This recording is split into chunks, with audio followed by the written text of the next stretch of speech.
Pajjiżna l-ewwel darba ser ikollu pjan nazzjonali dwar trasport sostenibbli. Dan il-pjan qed jitħejja mill-Ministeru għat-Trasport u l-Infrastruttura flimkien mal-Ministeru għall-Ambjent u t-Tibdil fil-Klima. Lan wara dan il-pjan huwa li jissaħħaħ l-ambjent u bekk ikunu jistgħu jintlaħqu ħafna mill-miri tal-Unjoni Ewropea għas-sena 2020. Dan sostnieh il-Ministru għall-Ambjent u t-Tibdil fil-Klima Leo Brincat meta żar attività fin-Naxxar. Qed jaħdmu fuq f'mod attiv ħafna permezz tal-kollega tiegħi il-Ministru Mizzi biex ikollna pjana l-ewwel darba ta' trasport sostenibbli għaliex il-pajjiż għallum ma kellux.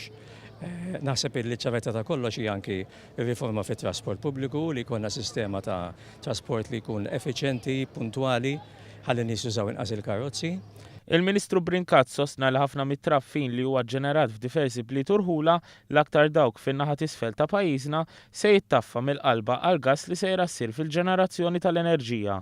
Intant fl-attività tal-ħadd filgħodu imtella mill-Kunsill Lokali tan-Naxxar wieħed seta' jsegwi diversi attivitajiet marbuta mal-ħajja tal-immoddi, fosthom lob bil-ballun, il-passju u kull xorta tal-logħob ieħor li jista' jintlab fit-toroq jekk ikollna anqas traffiku. Preżenti għal din l-attività kien hemm ukoll iċ-ċiklisti tal-E-Life.